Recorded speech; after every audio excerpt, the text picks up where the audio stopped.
Oh, yes. We have spacesuits on now. Very nice.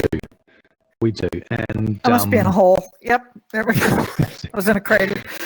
You're in a crater, yeah. And that's one of the keywords we picked up from before. Sue, tell us a little bit more about yourself. I've seen you're a mathematics teacher, is that right? I'm a retired mathematics teacher, wanting to teach math now in VR. Yes. Yeah. And how's that going? I mean, what's your first impressions been like? How do you think you can approach this? Oh, well, definitely inside Engage with a lot of help from Chris and several others. So I'm still waiting to be able to import my own 3D objects and trying to figure out how to do math inside of, besides the obvious geometry. Yeah. I want to do algebra inside here, so I'm excited. Okay. Yeah. Well, it's that visualization of abstract concepts that I think could be really, really useful for your subject. So, all right, good. We can get more into that in a moment. We've got Danny's just arrived as well. He's been tagging along with me for most of the day, as I said before in the previous meetup. Hey, Danny. Hey, Danny. Danny, introduce yourself to Sue. I don't think Sue knows you. No. Hi, Sue. My name is Danny. I'm an Italian from Naples. I came here when I was about 8 years old here in New York, and big supporter of the initiative that Michael is actually doing today. A very good soul, and thank you for everything you're doing, Michael, for all of us. Yes, Italy. Michael, thank you. No problem. You know, these are Chris. Yeah, question. Fire away. Cool. Yeah. Just if you want to throw me some co-hosts, I can help manage some of the sound settings in here. Okay, great. Thanks. Doing that right now. Add co-host. There we go. Yeah. So, okay. Now, Danny was explaining before that his kind of areas across business, STEM subjects, kind of in corporate training, possibly. I'm not sure if that's true to say as well. Sue is a retired mathematics teacher. We've got Marco. He's actually one of my Italian students who joined me in AltSpace a few months ago, and then we now do lessons in Rumi and Engage and also Skype. We've got a bit of feedback there. Chris, in this situation, what would we do? Yeah, so I'm going to mute everybody just for a moment. Probably the best thing to do is manage your own microphones. When you want to say something, you can just click the microphone to speak. And then if you are not talking, click it again. Just to self-manage your muting. I will automatically mute people if we get too much feedback going. But again, best to just mute yourselves. If you're on a Windows machine, hit the escape key and then hit the microphone on the far right-hand side. If you're on West, you pop up your menu in front of you, hit the microphone on your right-hand side. If you're on your PC headset, you've got the nifty little tablet that you can use. I'll unmute everybody now. There we go. Okay. Thanks very much. And I do that 3D setting as well, so the further away we can get someone, the quieter it will be. Okay. Excellent. Fulvio, welcome. Where are you from in the world?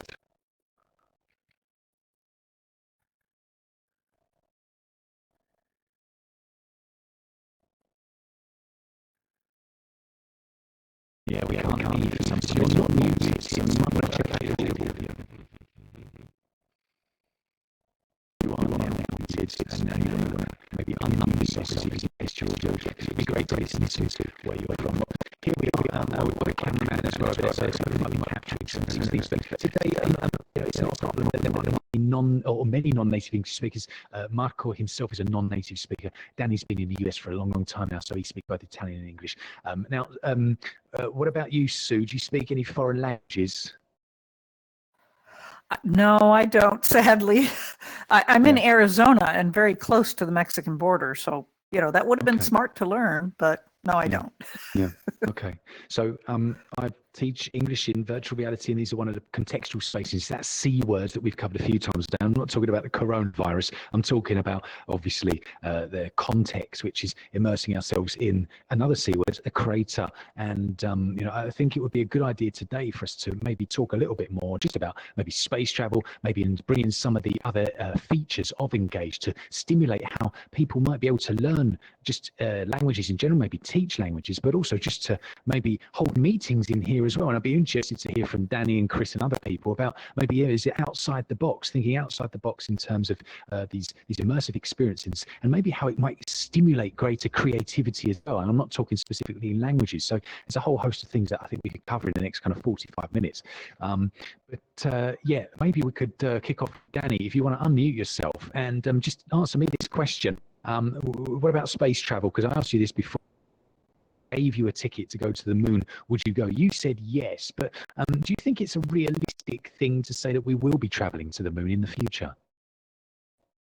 I believe so. Obviously, I don't have as much as the scientific evidence as NASA and other aeronautics space authorities do, but with a lot of the advancements in technology that we're going through right now, and then almost the complete obliteration of Moore's law, which states that as the smaller that a CPU chip goes by nanometer, the more cores that you can add to it. We've learned CPU chips are called system on a chip now. And the reason is because all the headsets that we're using now, Oculus, also HTC Hive, and the new Valve Index, all use the same hardware architecture, which is basically one processor running everything. Your audio, your computational algorithms, and also your Wi-Fi. So pretty much all the telecommunications and everything used to be pieces and bits that would be installed into a computer, separate parts. And what they're doing now is they're augmenting all of these small little parts into one chip. And the reason why I bring that up is because as we're furthering along with microprocessor to nanoprocessors, so will also the advancement be for rocket and space exploration, to the point where, I mean, we're going to have massive quantum computing also power a lot of the algorithms that we're going to take for space travel. And that's also going to enhance the capability for us to have a lot of high-power simulations and machine learning and AI analytics to help us ascertain insurmountable amount of data that we never thought possible. Yeah, great point. Yeah, really interesting. And Marco, you are a businessman in northern Italy. And let me ask you that kind of question with regards to when you think about computing power, when you think about immersive experiences, VR. I mean, what about VR for corporate training, or kind of bringing your staff into these environments, for example, even on the moon, which is far away from Earth? What value do you think VR can offer for business training and businesses, do you think? Actually, we are using the VR to for collaboration with other company in the building. We use the BIM system of engineering.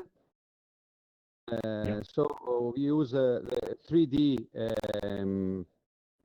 Autodesk, AutoCAD, and the BIM method of engineering the building. So we, in reality, we use it already in our company. Okay. Yeah. And do you connect? Do you connect with people around the world as well using VR? Because obviously these are kind of the experiences where you can meet remotely in one space. Is this something you've considered? Okay, we connect with people not around the world, but in our area, because we are not a so big company. Okay. Yeah. Yeah. Okay. Yeah, so we would say we're not such a big company. All right, very good. But yeah, you're English. Sorry to do that. I'm an English teacher. I can't. It's like an off-duty policeman. You can't help but arrest people if you see a crime, and it's the same for me. If I hear a small mistake, I'll say, if you don't want me to say that, if you don't want me to correct you, no problem. Just stop me anytime. All right. Yeah. So we're on the moon, and this is one of the things. But Danny, back to you. I mean, do you think that in terms of kind of stimulating those creative juices from like a business perspective, because this is kind of Engage offers us, you might be able to see, and we can go into some of them soon, but your typical meeting room, yeah, or your lecture hall, which is great, but it's still kind of replicating that paradigm that we've got in the physical world. But what about environments like this, the moon, for like a corporate meeting, for example? Do you think there's any value in it, or is it kind of just all smoke? Oh, no, I definitely don't think the only smoke that's coming out is probably out of the rocket. Um, but getting back to the conversation at hand, I believe there's a lot of value to be had here. Again, it's breaking down those taboo barriers that VR is just for kids. You know, a lot of the marketing that's being done right now, kind of what we talked about earlier, I think is misplaced marketing and advertising because once we start seeing anything R, like what we talked about earlier, you know, it's not just VR now, but if we look down 10 years down the line, this is really going to be incorporated in vast amounts of different venues and industries, you know, healthcare, education, training, just as we're doing right now, education, you know, and I think as use case begins to increase and the propensity of acceptance increases, so will the visibility and the viability of this, as a lot of old school naysayers would say, this contraption. We'll definitely see its value in course of return on investment. This is definitely not a law of diminishing returns by any means necessary whatsoever.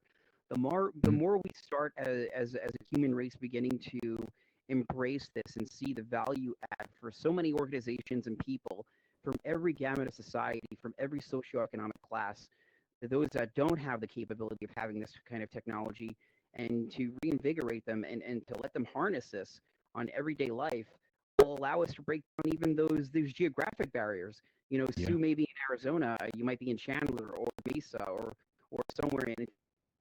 I used to live in Arizona, hence the reason why I mentioned this. Yeah, I live in Chandler. I'm surprised you know of it. Yeah, so I mean, there you go. So it's even that kind of interactive conversation that we're having right now, Michael, that we might be over 2,000 miles away and off of a 5-hour plane ride between New York and Arizona, we still can have that interactive conversation, yet not eye-to-eye contact, but we can still residually see the linguistic and the verbal communication heard, felt, and resoundingly so. You're not missing. There's no misrepresentation of the message that's being sent across, as it were 20 odd years ago through a pager. Michael, I'm on my way home right now. You know, whatever, and then you can look at the text, and your perceived notion of that can be, or the perception of that message could be angry, sad, incorporated, because there's no emotional intelligence behind that message. Whereas here, you can sense that. You can see it through the body language. There's so many intrinsic values to have with virtual reality that one can only ascertain just on the cusp of it here in early 2020. And I think the pandemic is also adding additional value add to this. And not to say that this is a blessing in disguise, because that would be evil, but to say that right now we're at the time of a paradigm shift, that we're beginning to realize that this is something to be had. Yes. Yeah. I think you're absolutely right. You've hit the nail on the head. There's a good old English idiom for you. We've got somebody new in the house. Oh, look up there. Look to your left. What's that? What can we see? Marco, what is that? What's going on there? How would you describe that in English? This is a rocket with the smoke on the back, on his back. Yeah. Smoke maybe behind it. Yeah, behind. Yeah. Behind it. Okay. Yeah, great. And Marco, have you ever seen a rocket lift off before in real life? Have you ever seen a rocket in real life, Marco? I don't understand. Have you ever seen in real life? Have you seen a rocket? No, I have never seen a real rocket in my life. Okay. I have never been in Cape Carnival. Okay. Yeah. Cape. Okay. Yeah. That's it. We've got somebody else into the room. Do you want to say hello? I should say entered the room. I mean, entered the crater. What's your name? Can you hear us? Give us a wave. No. Okay. I think we need to up the oxygen levels of the new attendee. Right, there we go. So, yeah, this is one of the things that Chris has brought in. Chris, tell us a little bit more about these IFX, I guess you would call them, wouldn't you? Yes, we have about 1,400 IFX in the system for people to play with as examples. And I'm in the space category of the IFX right now, and there's many, many objects that I can pull out of that space category and place around the scene. Yeah, really good. So typically with the work that you do with immersive VR education, like Engage, when would you be using these generally? I mean, what are you seeing? Like, what's the market out there at the moment for the people wanting to use or can see this type of content? Yeah, so there are many options for educators, teachers that want to bring in objects to show their students. This is a great way to do that because our brain learns by being able to touch objects and bring those objects within our grasp, which is great because then I can just reach over here and hand that object to, say, Danny, and he can reach in and grab that himself and examine that. And it really increases, when things come within our grasping zone, our brain pays more attention to those things. It's also used in training purposes. If we need to create a environment that matches our training needs, then we can very easily do that.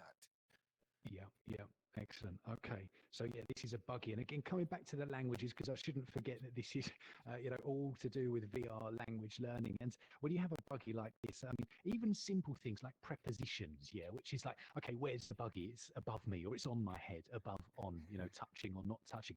It's under me. It's maybe next to my leg or beside me. All of these types of things are really, really great ways to use the IFX and just build out that English language. And you could have even kind of not just that, but you could duplicate that object as well, or just bring in another object here, like an astronaut. We've got astronauts, so you could say, for example, the astronaut is bigger than the buggy, so we've got the comparison words there. Or the buggy is, for example, now as big as the astronaut. So there you go. There's a whole host of kind of things that you could do there in terms of using these IFX for languages. We're going to go now to Mars, which is obviously the red planet. We're going to check out what's going on over there, and then we're going to open up the floor to a few more questions, and then we're going to go get a cup of tea before the next group comes in. So follow me. We're going to go to Mars and what that's got to offer as well. Here we go.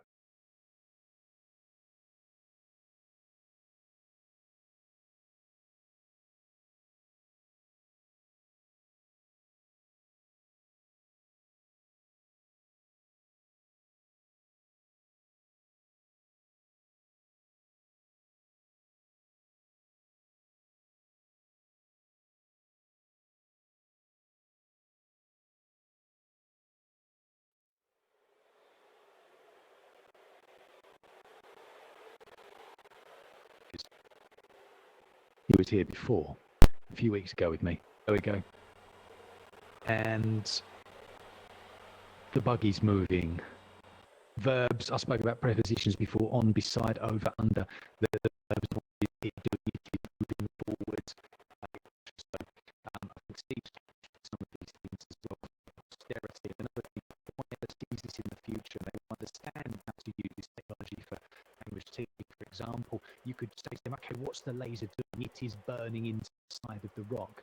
Let's jump to Sue now, because Sue's from the very different part of the English speaking world from where I am. Sue, in your lovely American English accent, could you describe to me what you see the buggy doing, or some of the contraptions associated with the buggy? Wow, I only wish I knew what the contraptions are. That's a difficult question. But it's moving forward. It's placing something on a rock. What's it doing now? It's drilling the rock. Excellent. And they're great sound effects. Even the noise, the sound effects are excellent. They are. You've got the dust flying up. And Marco, we saw this, didn't we, a few weeks ago? Do you remember this? You described the buggy. And Marco, I have another question for you. Just there we go. What do we call these things here? The wheels. Good, the wheels, excellent. But what do you call specific? So the wheel is like the whole thing, but what about the back part of the wheel, which is often made of rubber? What do we call that part?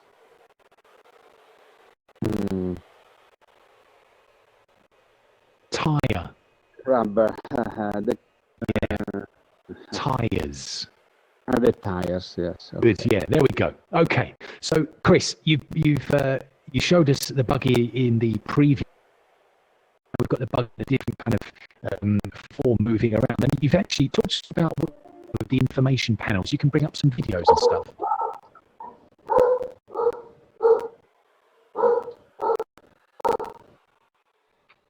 There we go. You've muted Marco's dog. Yeah, so we got some videos. Curiosity's mission is to answer the question, could Mars ever have supported small life forms called microbes? Curiosity's trip to Mars took over 8 months. The journey was about 354 million miles from Earth.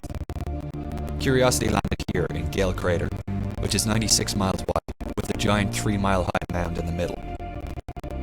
Landing on Mars is hard, and when exploring other planets, nothing is harder than landing on Mars. Hundreds of things have to happen in just the right order. First, the spacecraft entered the Martian atmosphere 78 miles above the planet. The rover took approximately 7 minutes to reach the ground. The spacecraft was able to steer its way through the turbulent atmosphere so it could land more accurately. The friction of the atmosphere slowed the spacecraft from 13,000 miles per hour down to about 900 miles per hour. The heat shield reached 3,800 degrees Fahrenheit. Then a supersonic parachute slowed the spacecraft from about 900 miles per hour to about 180 miles an hour, the speed of a Formula One race car.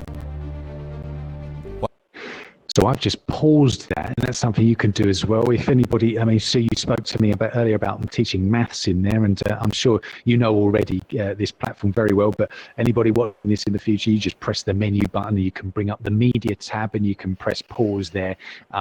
So yeah, that gets you the exposure to different types of language as well. As large that was and an Irish energy English. intensive as Curiosity. So there we go. Engineers installed a nuclear generator. Now, okay. Now, there's another thing, Chris, I think we should show Marco. Now, I think we did this before, Marco. It was the recording of the avatars, wasn't it? Chris, do we want to run a little experiment with that? Do you want to see how we can record somebody's avatars and play them back?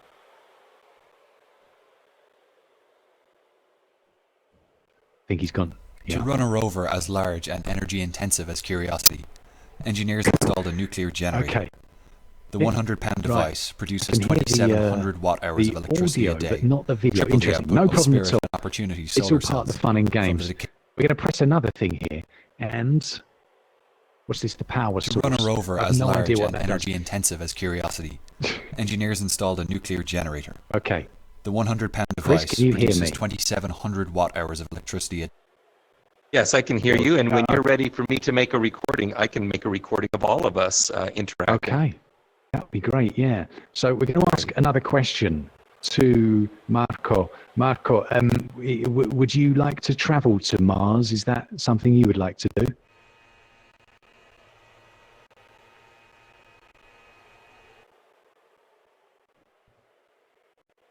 Let me just unmute his head. Yeah. Elon Musk sent, I think, 1 year ago to Mars. Yep. With a red car, the roster. Yes. Yeah, the roster. Yeah, that was the. And do you have a Tesla, Marco? Yes, I do.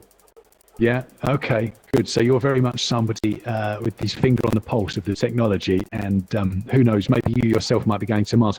All right. So we've just recorded that short interaction, and Chris is going to bring an end to that, and he's going to play back. And Danny, this might be something for you to have a look at. This is your first day in Engage, and Chris is now going to bring in the avatars talking, and you're going to basically play back what we just. I will do that right over here.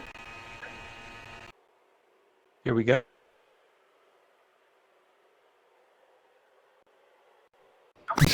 Put us on the rock.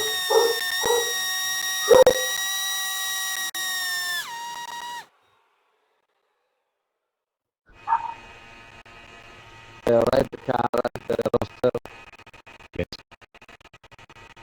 Yeah, the roster. Yeah, that was the. And do you have a Tesla, Marco? Yes, I do. Yeah. Okay. Good. So you're very much somebody with his finger on the pulse of the technology, and who knows, maybe you yourself might be going to Mars. All right. So we've just recorded that. So there we go.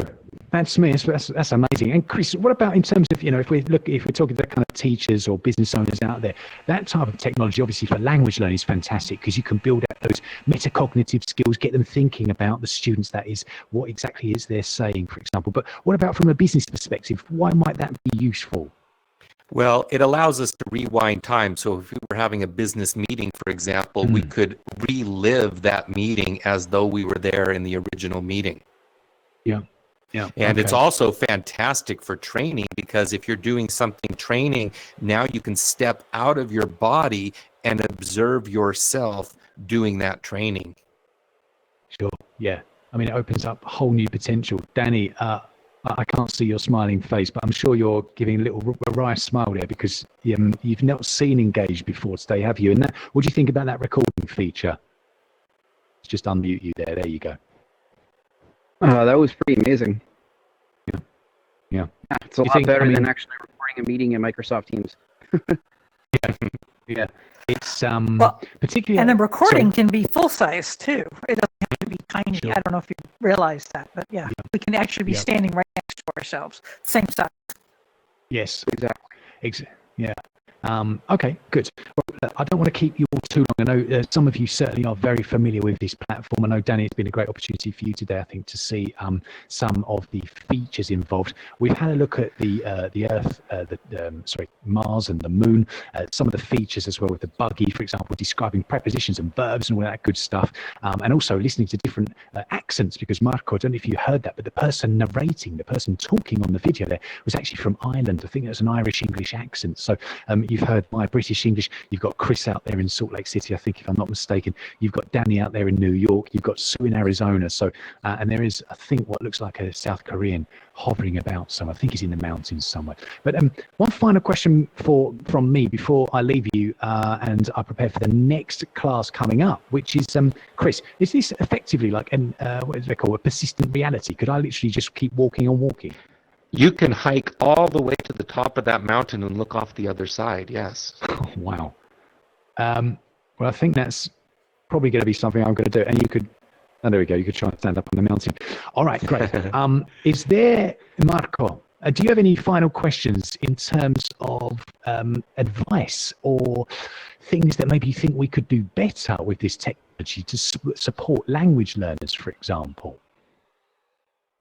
You're muted, by the way, Marco. Let me just unmute you. There you go. Okay.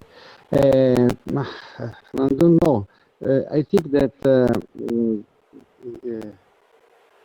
people have to try this to see how it's easy to use this technology. It's really amazing what I'm seeing. I don't know how to improve.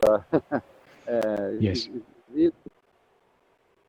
Yeah. Okay. No problem. Well, that's fair enough. I mean, Chris, maybe just give us one final taster. If you're involved with the with immersive VR education, we've seen Allspace and we're being roomy later today. I mean, what do you think is the future for language learning as well? I mean, is there any kind of little tidbits you can give us in terms of new features coming out that you're able to share with us? Other things we've not really covered today that could be good for language learning specifically? I can't talk too much about what's on the roadmap, but I will tell you one of the technologies that intrigues me is we will, of course, have the ability at some point, all of us, to be able to speak and have other languages coming out of our mouth as text, right? That is one technology that's being worked on globally, which I would imagine we would incorporate in a platform like this, as others would. So I'm excited about that, where we can have real translations happening. Yes, that's a big one. That would be okay. So in other words, I'm going to be out of a job in about 6 to 12 months. Thank you very much. Danny, look behind you, Danny. What do you see? Chris, talk to us about this. Yes, so this is actually some cliff dwellings in Utah, where I live. They took some drones and went up and took some pictures and put that through machine learning program to develop a 3D model of that. Mm-hmm. Wow. Okay. So we can shrink that down a little bit there. There we go. And if we were, because again, I'm thinking, oh, right, okay. So if we were in, I work a lot with schools students in Italy, okay, and abroad. And I kind of think, I'm always trying to think how we can get the technology in their hands and get them experimenting. I mean, how technically difficult is this to do? Obviously, you mentioned the drone, but could they, with a camera, kind of capture different angles of a particular object and bring that in here? Yes, this is one of the future uses of VR that I see becoming very popular, where you can literally just go in and take dozens of photos like we have here of these pictographs. You can see the pictographs on the cliff wall here. You take dozens of pictures and you just put them through a program such as 3D Flow, and it compiles all of those photos and translates that into a 3D object, which you can then bring into a platform like Engage. Okay, great. Okay, excellent. Well, listen, I'm going to begin to draw it to a close now, maybe 10, 15 minutes early, but I think we've kind of seen already the technology, particularly for learning. We've got another one coming up in about 25 minutes or so. So now's a good time to get a cup of coffee. If there's anyone watching, I don't know if this is being live streamed, but certainly on the video, we're going to see another video in the future about how we could use the 360 video room to get closer to nature, because language exams is really, really important, so that you can explain what surrounds you, for example, in a photograph, and describe animals, not just say they're big, they're orange. So we're going to look a little bit more at that in 25 minutes. We're going to go and be surrounded by elephants and lions. So sorry, they've already eaten, and I'm going to see you in about 20 to 25 minutes in Engage, and speak to you very soon. Thanks for your support, Chris. Maybe see you again later. Michael. If not, all the best. Have a great day.